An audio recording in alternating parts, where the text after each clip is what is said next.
Ya, halo teman-teman semuanya, dari Sabang sampai Merauke. Gimana teman-teman kabarnya hari ini? Sehat semua ya? Amin. Jadi buat teman-teman semuanya, dari Sabang sampai Merauke, pasti sudah tahu ya, yang lagi viral ataupun rame sekarang ini berkaitan dengan gas LPG 3 kilogram. Tentunya berkaitan dengan permasalahan ini banyak banget ya kritikan-kritikan dari masyarakat dan juga beberapa kreator dalam negeri. Nah, permasalahan ini menjadi sasaran empuk untuk kreator-kreator yang selalu memuji-muji negara tetangga. Dan ini dijadikan sebuah alat ya, sebuah isu digoreng ya.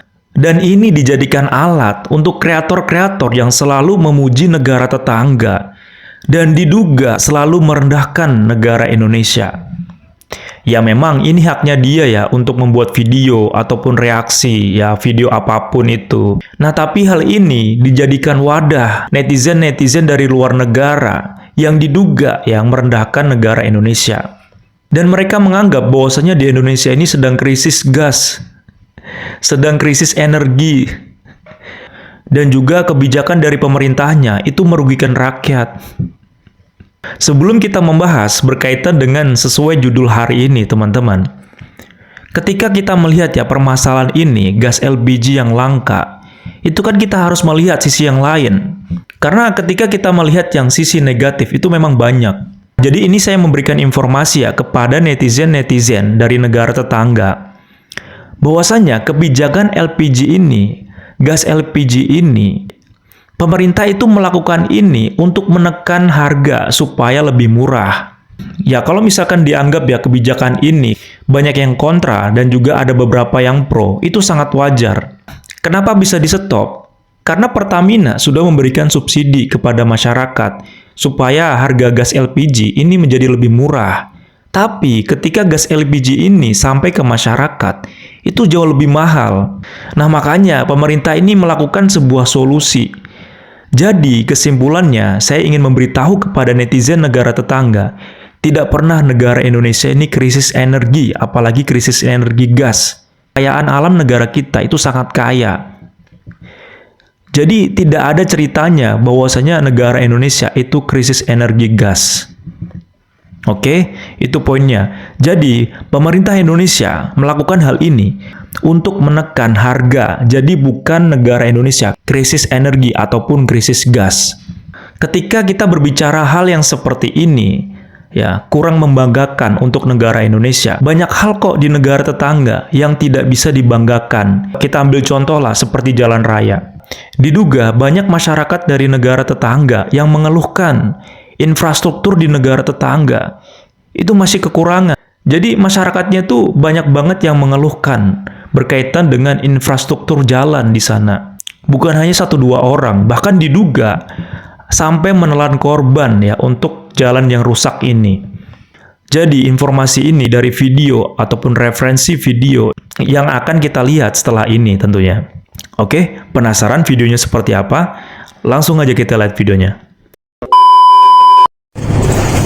Dari keke pergi Sandakan, terukir senyuman limpas kundasan, sampai terlupit ku kemurungan, kerana jalannya macam di bulan. Ya, inilah penampakan jalan poros Sabah, guys. Gimana mau cepat seperti ini? Pasti lama dong untuk perjalanannya, karena jalanannya itu tidak mulus. Jadi kita harus pelan-pelan, apalagi juga untuk sok cepat rusak ini guys. Semoga pemerintah mendengarkan nih ya, supaya bisa memperbaiki jalanan ini. Jalan raya berlubang jadi igawan ngeri buat rakyat Sabah. Jadi, masalah yang seolah-olah tidak ada kesudahannya. Sejak 4 tahun GRS memerintah, keadaan jalan raya bukannya semakin baik, malah semakin buruk. Dari lubang kecil yang boleh dielak, kini banyak jalan di Sabah penuh dengan lubang besar yang membahayakan pengguna jalan raya. Kekecewaan rakyat Sabah memuncak sehingga ada yang mencipta lagu khas tentang jalanan rusak ini. Saya heran di sana sini, pasang papan tanda Sabah Maju Jaya, sedangkan jalan belum berubah. Di sana sini masih garabo.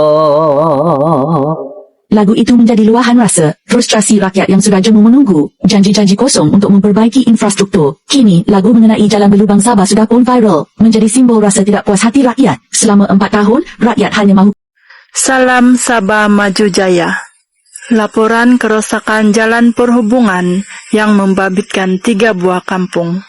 Sejak beberapa bulan yang lalu, pengerusi 3 kampung telah melaporkan ke pihak berwajib mengenai kerosakan jalan tersebut. Walau bagaimanapun, pihak berwajib berkata akan membaiki jalan tersebut bila keadaan cuaca mengizinkan. Ekoran daripada jalan yang semakin teruk telah mengakibatkan kendaraan yang kecil telah mengalami kerosakan. Oleh itu, penduduk kampung telah bersepakat untuk membaiki jalan itu sendiri. Sekian laporan Sabah Maju Jaya. Satu kemalangan melibatkan sebuah motosikal berkuasa tinggi telah merenggut nyawa di Sabah, mengundang kesedihan mendalam dalam kalangan masyarakat. Walaupun terdapat usaha penurapan dan pembaikan jalan raya di sekitar kawasan di Sabah, namun kualiti jalan yang disediakan masih mengecewakan. Hal ini dikatakan berpunca daripada pemilihan kontraktor yang lebih berasaskan hubungan keluarga dan kenalan atau kemampuan sebenar. Ketirisan ini bukan sahaja mengundang risiko keselamatan kepada pengguna jalan raya, malah turut memburukan lagi persepsi rakyat terhadap integriti pihak yang bertanggung jawab.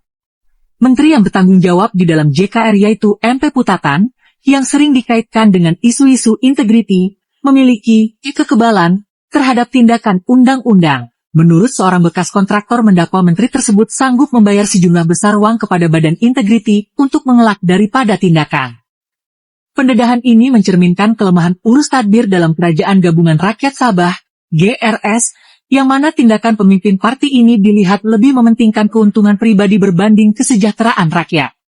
Tambahan pula, seorang proksi kepada menteri ini juga dilaporkan baru-baru ini dianugerahkan gelaran datuk, yang menimbulkan rasa tidak puas hati dalam kalangan masyarakat. Pembangunan Jalan Trans Papua, sebuah inisiatif besar untuk menghubungkan wilayah-wilayah terpencil di Papua, menjadi tonggak sejarah dalam upaya memperluas konektivitas di Indonesia Timur.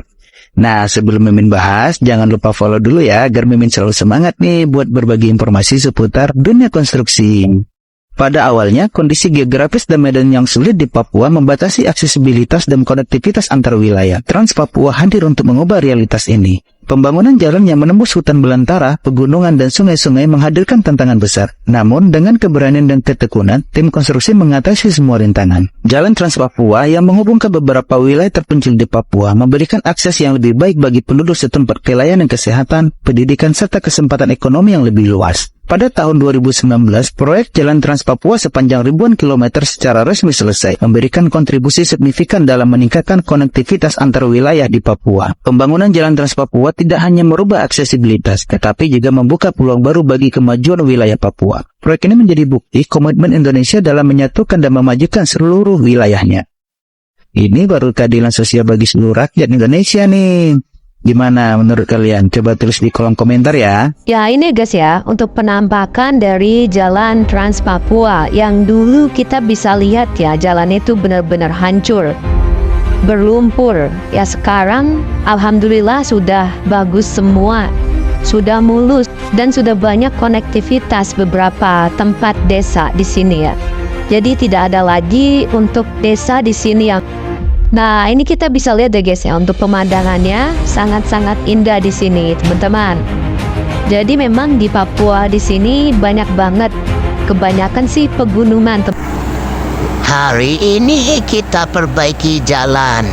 Kita pakai bulldozer. Kita jadikan jalan Papua di sini mulus semua ya. Semangat tentunya, semangat pagi. Harus mulus. Kita bikin jalan-jalan di Papua di sini mulus seperti di Jawa, supaya masyarakat Papua di sini juga merasakan ya bagaimana enaknya ketika jalanan itu mulus. Dan harapannya jalanan ini bisa dipergunakan sebagaimana mestinya. Tetap semangat NKRI.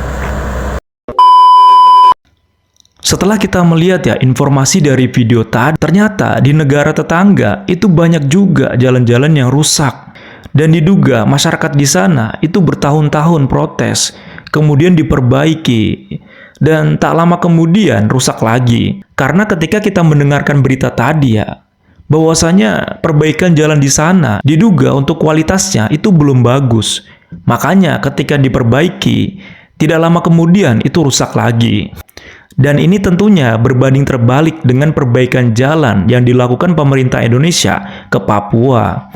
Karena ketika kita berbicara tentang Papua ataupun jalan Trans Papua, itu dikerjakan oleh pemerintah Indonesia bukan hanya jalan-jalan yang sudah ada, tapi membuat jalan baru, memotong gunung, dan juga membuat jalan baru di hutan-hutan. Supaya untuk konektivitas dari daerah-daerah di Papua itu segera terhubung, dan itu diharapkan oleh pemerintah Indonesia supaya untuk menekan ya harga-harga bahan pokok yang ada di sana. Jadi harga bahan pokoknya menjadi lebih murah dibandingkan dengan sebelumnya yang tidak ada jalan Trans Papua. Nah, tentunya kita sebagai masyarakat Indonesia, netizen seluruh Indonesia mendukung langkah-langkah yang dilakukan oleh pemerintah Indonesia untuk membangun Papua, baik itu dari infrastruktur maupun jalan-jalan yang ada di Papua, supaya untuk saudara-saudara yang ada di sana itu menikmati juga untuk kesejahteraan untuk masyarakat yang ada di sana.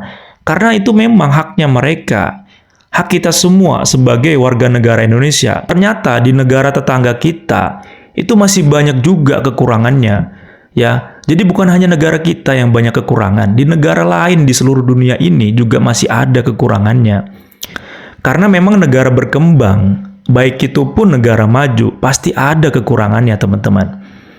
Nah, gimana nih teman-teman berkaitan dengan berita ini? Oke?